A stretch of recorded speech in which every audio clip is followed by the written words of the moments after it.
Good morning, friends. Let us know what we should do to promote IPM and to popularize IPM among all IPM stakeholders, including farmers. Friends, since the beginning of plant protection, lot of programs and modules were developed to popularize plant protection, to popularize plant protection activities among the farming community, among the agriculture experts. But all these programs were popularized and made in isolation, such as to reduce the use of chemical pesticides in agriculture. Biological control of crop pest and weeds scheme was popularized in early 70s. Similarly, the scheme of crop pest surveillance and monitoring was made, but all these things, all these programs were made in isolated manner, not in a single package or so called as IPM. But after the formation of IPM, we have experienced that besides these practices, we must popularize IPM among the farming community, among the IPM stakeholders through more other type of activities, and these activities they are as follow. First activity is awareness among IPM stakeholders. We must create an awareness about the ill effects of chemical pesticides or fertilizers among the farming community. We create the awareness or the clarity about the IPM and plant protection. What is actual difference between the IPM and plant protection? Until or unless we will not create awareness, we will not make a clear cut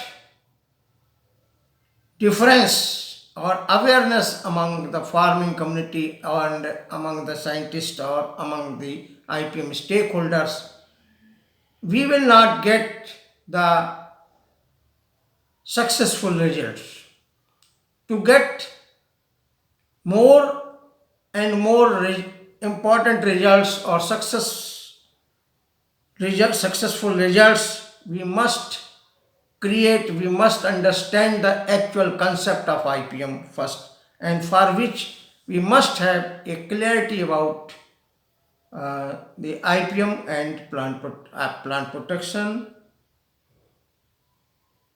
Then we must create an awareness among the farming community that all the organisms found in the agroecosystem, they are not at all harmful. Majority of them they are useful.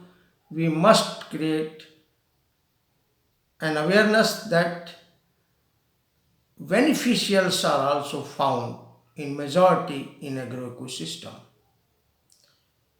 Then these beneficial organisms and natural resources must be conserved, and they should not follow any agricultural practices which is harmful to these beneficial organisms.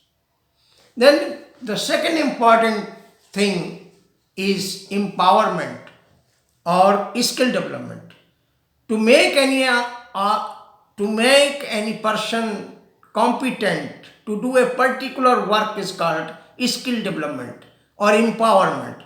So let us empower all IPM stakeholders and farmers to grow a healthy crop, to grow safe crop, to grow more crop, bumper crop, with minimum expenditure, with minimum use of chemicals, with least disturbance to the ecosystem, environment, biodiversity, nature and society. This type of program, we empowerment program or skill development program must be popularized, must be promoted, must be undertaken to popularize IPM among the farming community. The third important is let us make a social movement for to reduce the use of chemical pesticide in agriculture. Until or unless we will may not make a social movement to reduce the use of chemical pesticide, we will not get success so early. Then skill development programs must be carried out through training and demonstration. And all these things, they must be based on the principle of learning by doing. Then there is a very important program, that is the change of mindset. Let us change the mindset of people or pro-pesticidal mindset. Until or unless we will not change the pro-pesticidal mindset, we will not get the success to popularize IPM. Then after then, popularize or implement a program for grow safe food program.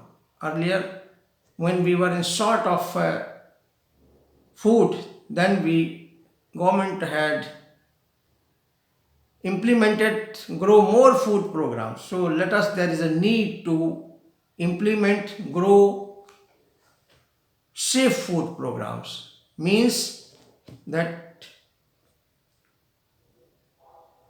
food security and food safety both must go on simultaneously. So these type of programs must be undertaken on the priority basis, besides the other programs like crop pest surveillance and monitoring and biological control of crop pest and weeds, which must be undertaken in integration with these programs also. Thank you very much.